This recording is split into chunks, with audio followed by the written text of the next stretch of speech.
আসসালামু আলাইকুম বন্ধুরা, কেমন আছো তোমরা? আশা করছি ভালো আছো। বন্ধুরা, আজকে দেখো সকালবেলা থেকে এত রোদ উঠেছে, সাথে হাওয়াও দিচ্ছে। আজকে যদি হাওয়া না থাকতো, হাওয়া বাতাস না থাকলে কিন্তু মানুষের আরও কষ্ট হতো। তো সকাল থেকে এত প্রচণ্ড পরিমাণ রোদ উঠেছে, তাই চিন্তা করলাম আজকে ভেজা তরকারি রান্না করব। কারণ এত রোদ্দুরে শুকনো খাবার খেলে কিন্তু শরীরের জন্য ক্ষতি হয়।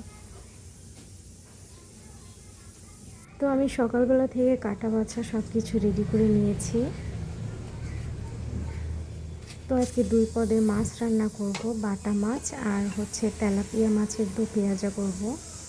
বাটা মাছটা আলু দিয়ে করব। ভাতের পানিটা এদিকে রেডি করে নিয়েছি, আর ডালটা উঠিয়ে দিয়েছি আমি,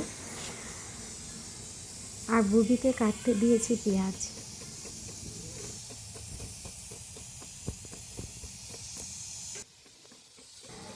দেখো বন্ধুরা, বুবি এমন করে তাকিয়ে আছে, এটা কারণ হলো বুবির চোখে পেঁয়াজের আর কি ঝাঁজ লেগেছে। পেঁয়াজগুলো এতটাই ঝাঁজ, চোখ দিয়ে পানি পড়ে, তো একদিকে তাকিয়ে আছে।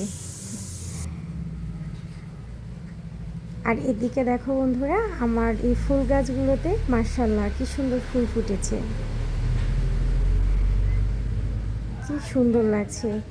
আর রোদের কারণে হয়তো বা ভালো লাগছে না ক্যামেরাতে, কিন্তু এগুলো বাস্তবে দেখতে এত সুন্দর। দেখো, এই গাছটাতেও একটা ফুল ফুটেছে, আর এটাতে একটা করেই ফুল ফোটে, ওই গাছটাতেও একটা ফুটেছে। সকাল সকাল ফুলগুলো দেখলে কী যে ভালো লাগে বন্ধুরা, মনটা কিন্তু ভালো হয়ে যায়। আর ছাদের উপরে দেখো সবগুলো গাছেই কিন্তু ফুল ফুটেছে, আর সাথে আকাশটা দেখো পুরো নীল দেখাচ্ছে।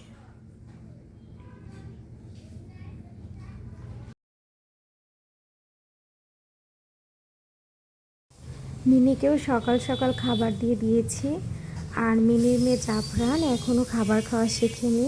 ও এখন মায়ের বুকের দুধই খাবারটা হিসেবে খায়। আর দেখো, মিনির মেয়ে জাফরান ঘুমিয়ে পড়েছে, আর এখন চেটে চেটে ওর মেয়ের ঘুম ভাঙিয়ে দেবে।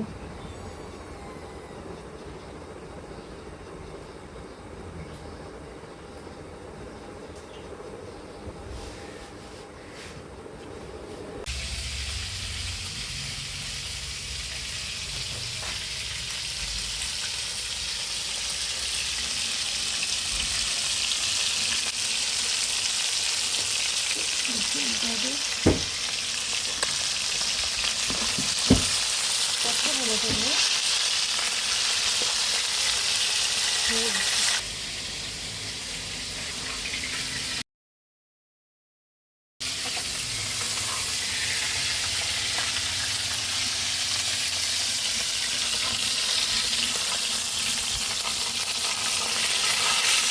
তেল করতে যাও, তেল করতে যাও।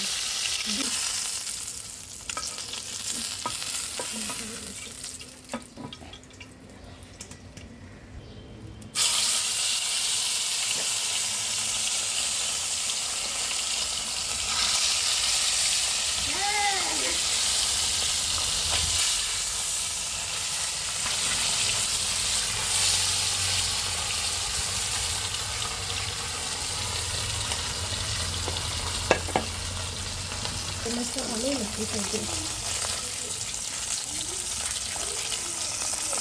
বন্ধুরা, দেখতে পাচ্ছেন মাছ ভাজিটা হয়ে গেছে।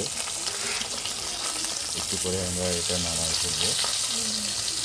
দেখতে আসলে খুবই সুন্দর লাগতেছে, আশা করি যে খুব সুস্বাদু হবে।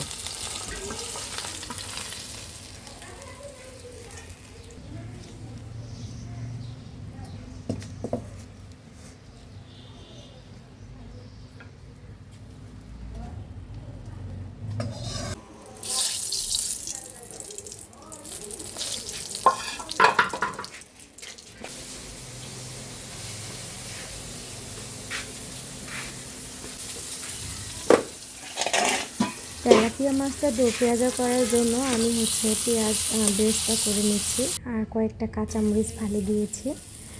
আর মাছ ভাজা তেলটাই দিয়েছিলাম, মনে হলো যে একটুখানি তেল দিতে হবে, তাই তেল দিয়ে দিলাম। আর এই মাছটা দো পেঁয়াজা হয়ে গেলে তারপরে হচ্ছে ডালটা বাগার দেব। আমি প্রথমেই হচ্ছে ডালটা সিদ্ধ করে নিয়েছিলাম।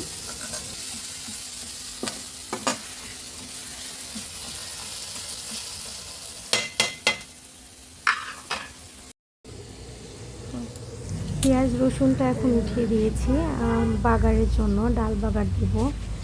জালটাকে জুড়ে আমি ঠেলে দিলাম, কারণ জাল জুড়ে না হলে কিন্তু ডালের বাগার সুন্দর হয় না। আর হচ্ছে পাঁচফোড়ন মশলা সেটা দিতে হবে। তো বাগারের সময় তোমরা যদি চুলাতে করো তাহলে চুলার তাপটা একটু বাড়িয়ে দিবে, আর গ্যাসে হলে গ্যাসের ফ্লেমটা বাড়িয়ে দিবে। আর ওই অবস্থাতে ডালটা বাগার দিয়ে দেখো এত সুন্দর একটা স্মেল বের হয় যে এটাতেই মন ভরে যায়। আর গরমের দিনে এরকম ডাল ভাত খাবার খেলে কিন্তু সত্যিই পেট ঠান্ডা থাকে।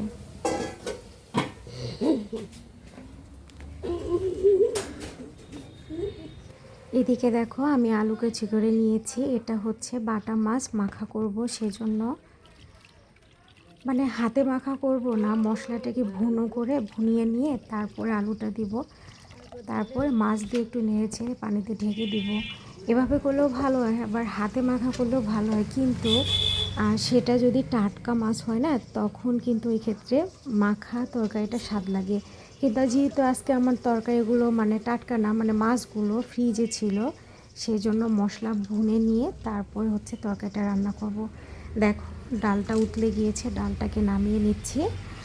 আর আমার মাছটাও হয়ে গিয়েছে। এখন এই তরকারিটা হয়ে গেলে আমার শুধু থেকে যাবে রান্না করার মধ্যে ভাত। ভাতটা সর্বশেষে করছি, কারণ ভাতটা গরম না থাকলে আবার হচ্ছে তোমাদের ভাইয়া খেতে চায় না। তো আমার রান্না বান্না একেবারে শেষের পথে, মাছটা আর ভাতটা হয়ে গেলে কিন্তু আমার আজকের রান্না কমপ্লিট। এখন হচ্ছে ঘরদোরগুলো গুছিয়ে নিয়ে বাড়ির অন্যান্য কাজগুলো করব। তো বন্ধুরা, আজকের ভিডিওটা এখান থেকে শেষ করছি। তোমরা সকলে ভালো থেকো এবং সুস্থ থেকো। আবার দেখা হবে পরের ব্লগে। খোদা হাফিজ। আসসালামু আলাইকুম।